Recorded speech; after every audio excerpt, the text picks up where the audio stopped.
হ্যাঁ দিম্মা, ওখানে না খুব মজা করেছি। অনেকদিন বাদে রথ টানলাম তো, তাই জন্য খুব ভালো লেগেছে। আর আমরা ছোটবেলায় যেরকম রথ টানতাম না, সেরকম রথ নয়, বাড়ির মতো বড় রথ। কি মিতুল, তাই না? খুব সুন্দর। আমাদের ঘূর্ণিতে তো রথে মেলা বসতো, কত মানুষ আসতেন। আর সেদিন আমার বিক্রি বাটা।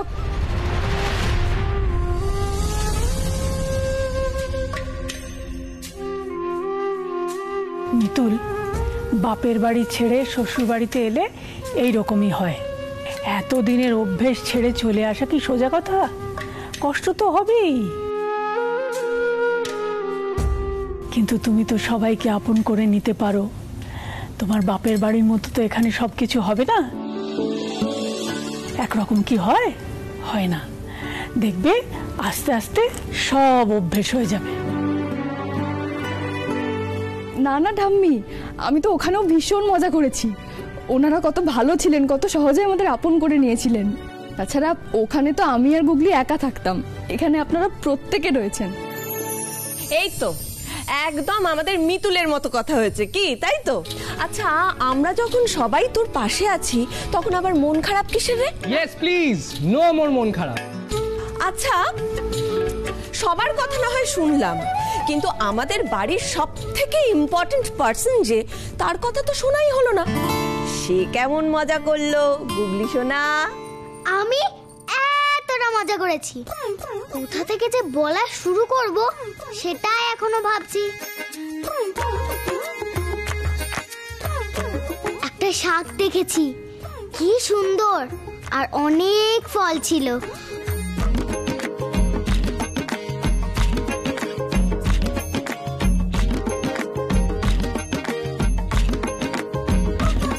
এই না তোমার মত, তুমি বলেছিলে না লুকিয়ে লুকিয়ে আনতে।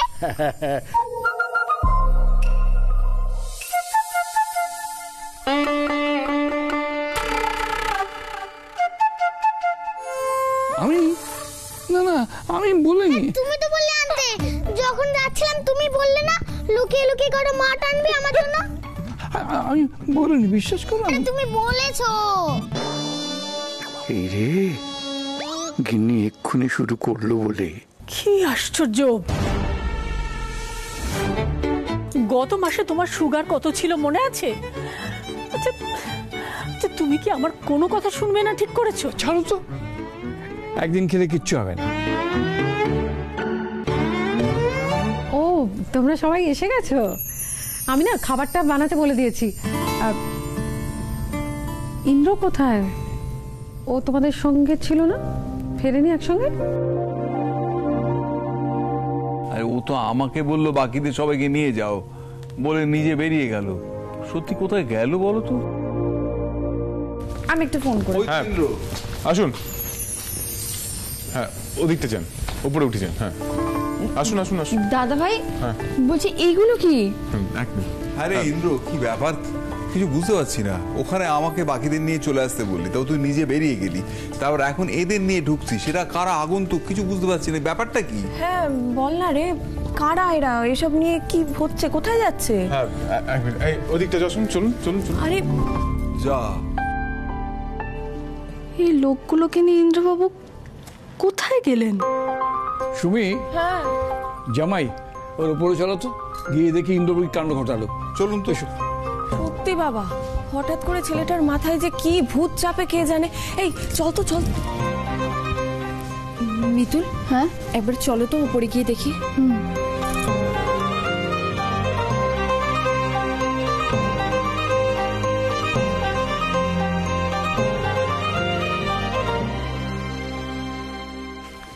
আপনি ফটো ফ্রেমটা নিচে লাগিয়ে দিন। এটা ওখানে রেখে দিন। ফ্লাওয়ার ভাসটা রেখেছেন তো? হ্যাঁ, হয়ে গেলে চলে আসুন। বালিশটা ঠিক করে দিন। ওই প্যাকেটটা নিন। স্যার, তাহলে সব ঠিকঠাক আছে তো? হ্যাঁ, সব ঠিক আছে। যদি প্রয়োজন হয় ফোন করবো। Thank you. আচ্ছা আচ্ছা, থ্যাংক ইউ। কি ব্যাপার ইন্দ্র, তুই ঘরটা এভাবে সাজাচ্ছিস? কেউ থাকবে নাকি? হ্যাঁ মামুনি, থাকবে বলেই তো সাজাচ্ছি। এখানে কে থাকবে রে ইন্দ্র? মিতুল। কি?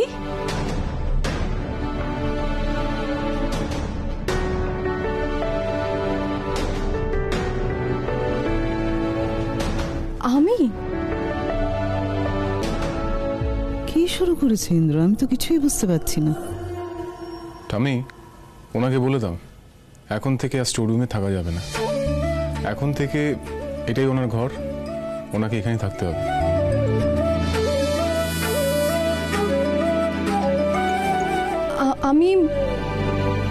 আমি মানে এখানে আরে আমি আমি আমি মানে মানে করছো কেন? তোমার জন্য তো দারুণ ব্যবস্থা হয়েছে মিতুল।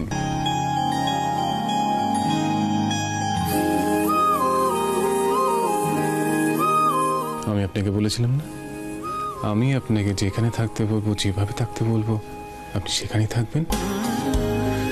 তারই ব্যবস্থা করলাম। এখন আপনি চাইলেও স্টোর রুমে আর থাকতে পারবেন। যাদের কাছে নালিশ করেছিলেন তারাই আপনাকে থাকতে দেবে না। ইন্দ্রজিৎ লাহিড়ী কারো কাছে হারে না।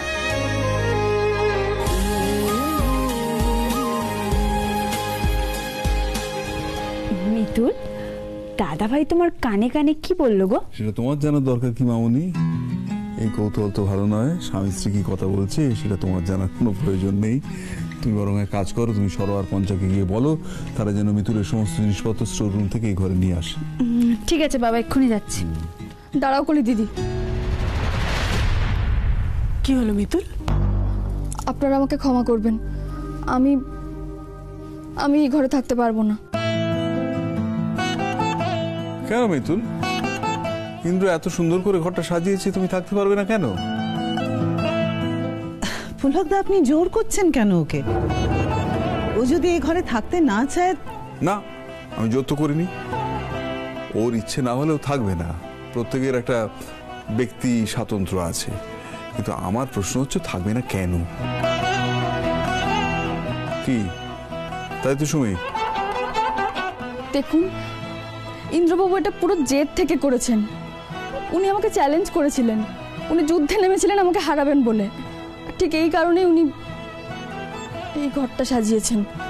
না না, তাহলে তোকে ব্যাপারটা তোকে বুঝিয়ে বলি। দেখ, সবকিছু বোঝার বাইরেও আরেকটা জিনিস বুঝতে হবে যে ইন্দ্রকে বাইরে থেকে যেটা মনে হয় ওর ভেতরটা কিন্তু ততটাই সুন্দর। আর সেই মনটা দিয়েই না এই ঘরটা সাজিয়েছে। যুদ্ধে জেতার জন্য নয়, তোর মনটাকে জেতার জন্য ইন্দ্র এই ঘরটা সাজিয়েছে। তুই ঘর থেকে যাস না। কিন্তু দাদু। কোনো কিন্তু নয়। দেখ, যুদ্ধ জেতার কিন্তু অনেক পন্থা আছে, তার জন্য ঘর সাজাবার কোনো দরকার পড়ে না। আমি তোকে অনুরোধ করছি, তুই ঘর থেকে যাস না মা। আমি একটু আসছি দাদু।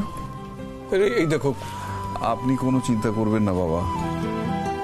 ও এখন ইন্দ্রর কাছে গেছে। আর আপনি আপনার দীর্ঘ অভিজ্ঞতায় তো এটা বুঝতে পেরেছেন যে মিতুলের মতো বুদ্ধিমতী মেয়ে সংসারে বড় একটা পাওয়া যায় না।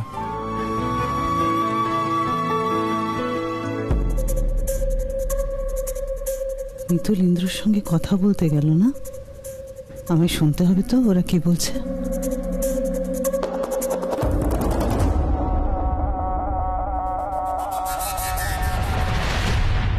কি হলো গিন্নি? সুমি, তোরা চুপ করে রইলি কেন? তোর ব্যাপারটা পছন্দ হয়নি? না বাবা, হয়নি। ইন্দ্র বুঝিয়ে দিয়ে গেছে যে ও মিতুলের সঙ্গে এক ঘরে থাকতে চায় না। এতে মিতুলের যথেষ্ট অসম্মান হয়েছে। তারপরে ঘর সাজিয়ে কি লাভ বলো? আমি সুমির সঙ্গে একেবারে একমত। দাদু ভাইকে আমাদের বোঝানো দরকার। থামো তো, তোমরা এক লাফেই গাছে উঠতে চাও। ব্যাপারটা অতটা স্বাভাবিক নয় গিন্নি। কিন্তু অতীতটা ভুলে গেলে, ওই যে সবকিছু ভুলে ও যে আবার ঘরটা সুন্দর করে সাজিয়েছে সেটা দেখছো না? আমাদের এখন উচিত ওরা যত তাড়াতাড়ি কাছাকাছি আসতে পারে। হ্যাঁ, তার জন্য অবশ্য সময় লাগবে, সময়টা তো দিতে হবে। কি জামাই? ঠিক বলেছেন বাবা। আমাদের মিশন এখন আরো কাছাকাছি, আরো কাছে এসো। আমার এই মিশনে কে কে আমার সঙ্গে আছে হাত মেলাও। আমি আছি। মা, আমরাই বা পিছিয়ে থাকি কেন? চলো হাত মেলাই।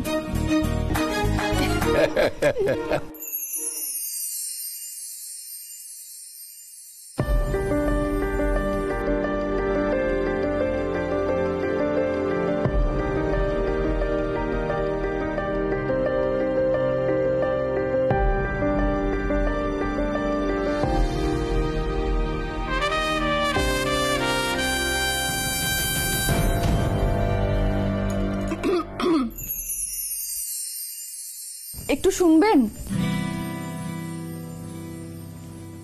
ভেতরে আসুন।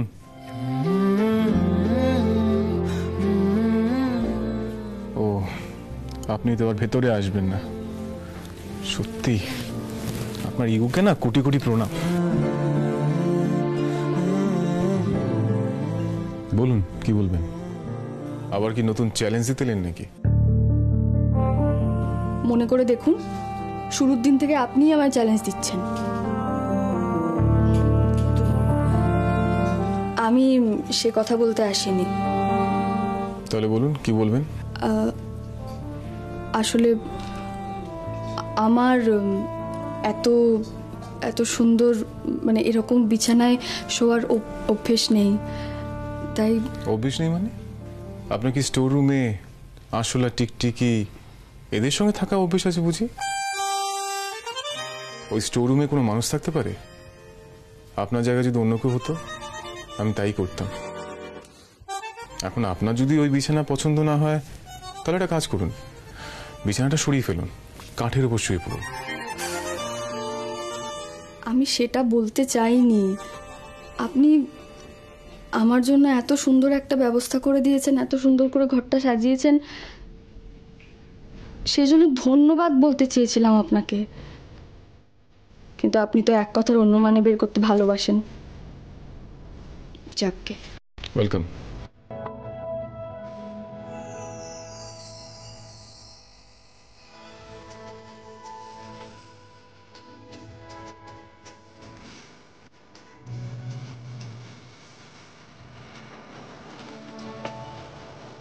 কিছু বললেন? হ্যাঁ, আপনি থ্যাংক ইউ বললেন তাই ওয়েলকাম বললাম। আবার কি বলবো?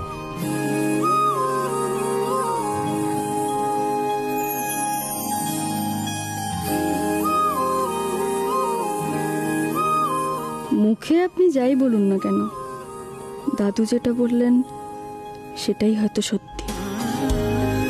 নাহলে এত সুন্দর করে আপনি ঘরটা সাজাতেন না। কিন্তু আপনি তো সেটা মানবেন না। আপনি বলেন তো আমার ইগো, আপনার ইগো আমার থেকেও 10 গুণ।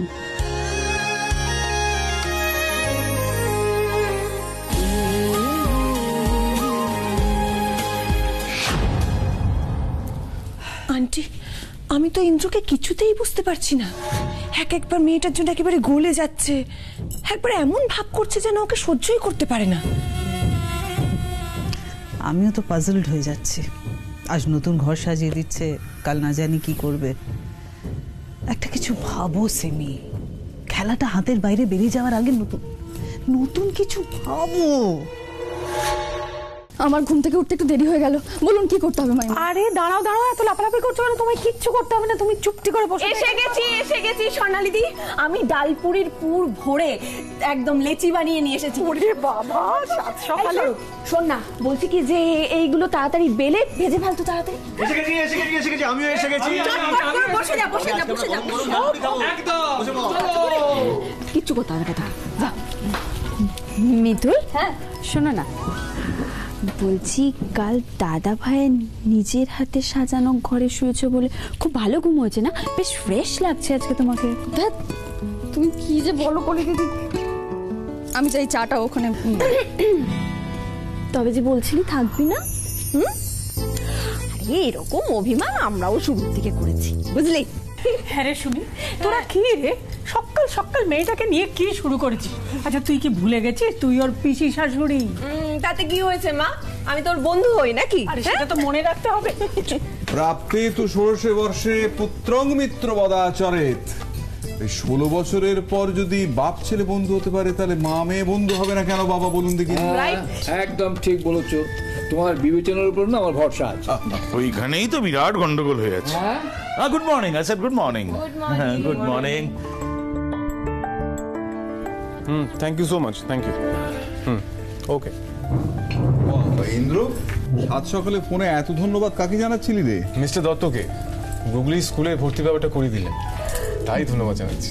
গুগলির স্কুল? আমি আবার স্কুলে যাব? যাবে তো, স্কুলে না গেলে কি চলে?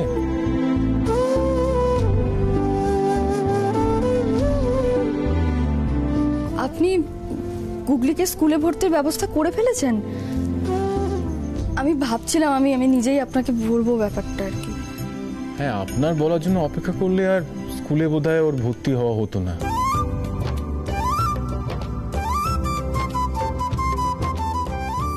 বাই দ্য ওয়ে, গুগলিকে কিন্তু কালকেই আমরা স্কুলে ভর্তি করছি। কলকাতার বেস্ট স্কুলে ভর্তি হচ্ছে ও। মিস্টার দত্ত সব অ্যারেঞ্জমেন্ট করে ফেলেছে, ওর অ্যাডমিশন কালকেই হবে। এটা একটা দারুণ সিদ্ধান্ত নিয়েছিস ইন্দ্র। কি গুগলি সোনা, কাল থেকে তবে স্কুল? হ্যাঁ, রিল্যাক্স সুমি, এত এক্সাইটেড হওয়ার কিছু নেই। গুগলি একটা মফস্বলে স্কুলে পড়তো, কলকাতার ভালো স্কুলে চান্স পাবে বলে তোমার মনে হয়? No way.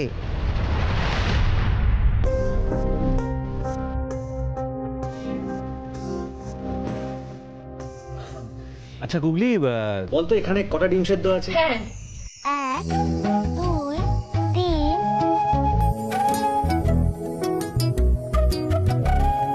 13 14 14টা। আচ্ছা ঠিক আছে, তাহলে একটা কাজ কর, বুড়ো ছেলে দাদু অর্কদা আর আমাকে একটা করে ডিম দে।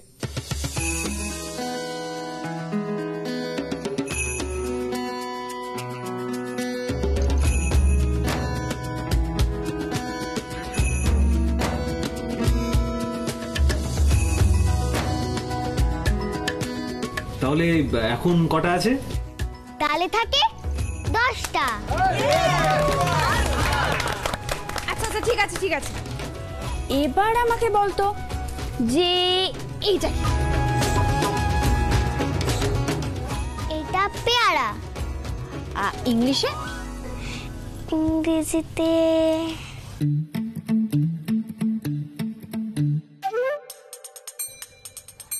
গুয়াভা। লাভলি। এইটা এইটা এটা বেদানা। কিন্তু ইংলিশে? ইংলিশে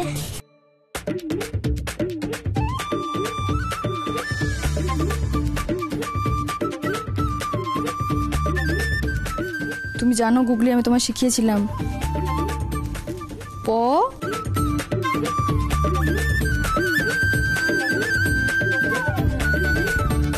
পম পমগ্রানেট। আচ্ছা আচ্ছা, ঠিক আছে, এইটা কি? এটা কি আবার কি প্রশ্ন হলো রে? এক্ষুনি বলে দেবে। গুগলি কি বলতে পারবে এটা কি? নিশ্চয়ই পারবে। আপেল। প্রবাবলি এই বাড়িতে একমাত্র অ্যাপেলকে আপেল বলে হাততালি পাওয়া যায়। So nice googly. That's right, তুমি ঠিক জায়গায় পয়েন্ট আউট করেছো পলাশ। তবে একটা ব্যাপারে নিশ্চিন্ত হয়ে গেল পলাশ প্রিয়, যে ইন্টারভিউ দেওয়ার আগে পর্যন্ত গুগলির ইংরেজি শিক্ষার ভারটা তোমাকে দিয়ে দেওয়া যাবে অনায়াসে। তোমার ইংরেজি বলা তো রাজধানীর ছোটার মতন, গুগলির ইংরেজিও ছুটবে। তারপর তোমার কাছে আঁকাটা শিখে নিতে পারবে, ওর তুলিও ছুটবে, ওর ইংরেজি বুলিও ফুটবে। ওই তুমি যেমন ওই প্যারিসে গিয়ে ইংরেজি বলো, আসলে যাই হোক না কেন এটা তো মানতেই হবে যে তুমি হচ্ছে ইন্টারন্যাশনাল ফেমড একজন পেইন্টার। এক্সকিউজ মি, আমার দেখে কি বাচ্চাদের টিচার মনে হচ্ছে? রিডিকিউলাস। মামু, তুমি বরঞ্চ গুগলিকে পড়াও না গো। এই রে, এরা তো ভালো বিপদে ফেললো আমাকে। শোনো না, বলছিলাম সবাই যখন এত করে বলছে তখন তুমি একটু দায়িত্ব নাও না, বাচ্চাটাকে একটু শিখিয়ে দিলে ভালো।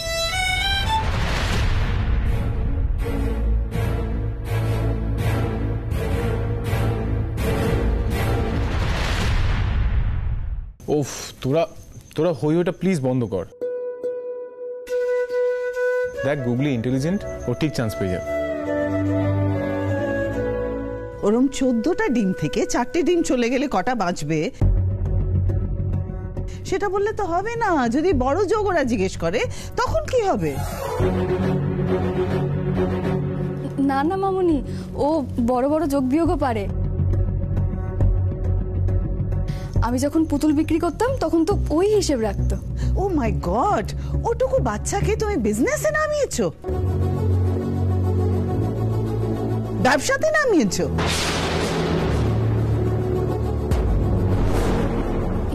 নামিয়ে দিয়েছেন বলছেন কেন মামুনি?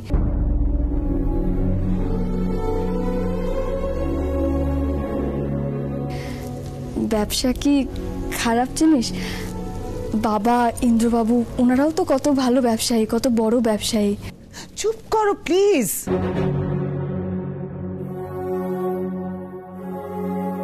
মুখে মুখে তর্ক করো না, তোমার খারাপ অভ্যেস হয়ে গেছে। আর তুমি কার সঙ্গে কার তুলনা করছো মিতুল? ইন্দ্রর বাবা এরা বিজনেসম্যান ঠিকই, কিন্তু এরা নিজের বাচ্চাকে ওইটুকু বয়সে বিজনেসে নামানোর প্রবৃত্তি রাখে না। আমার যে আর কোনো উপায় ছিল না মামুনি। ওকে একা ঘরে রেখে আমি কি করে সামলাতাম? এই জন্য তোমার বাচ্চা এত পাকা পাকা কথা শিখেছে। মাথায় ঝুড়ি নিয়ে পুতুল ফেরি করার মধ্যে বিরক্ত বোধ করে। এক মিনিট বৌমা, তুমি ঝুরি করে জিনিস বিক্রি করাটাকে ছোট করে দেখছো? জানো বৌমা, এই দেবকুমার লাহিড়ী প্রথম জীবনে ওই ঝুরির জিনিস বিক্রি করেই তার ব্যবসাটাকে তিলে তিলে বড় করেছে, ছেলে মেয়েদের মানুষ করেছে।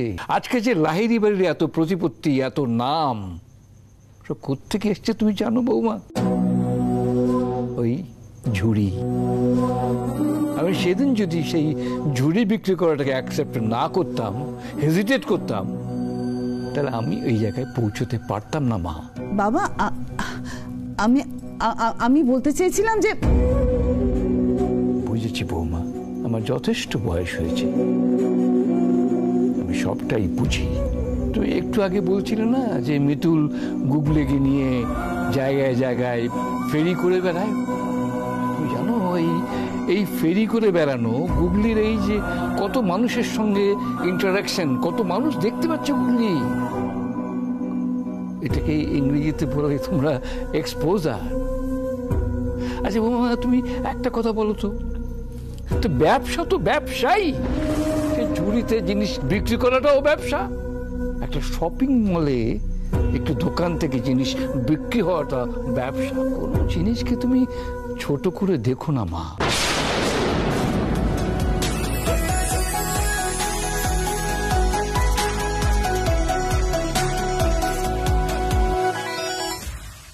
বয়সে ছোট হলেও বুদ্ধিতে সে বড়। ইচ্ছে হচ্ছে তো বোধিকে আরো বেশি করে জানতেও চিনতে? 4 জুলাই থেকে সোম থেকে শুক্র ঠিক রাত 10টায় দেখতে ভুলবেন না বোধিসত্ত্বর বোধ বুদ্ধি।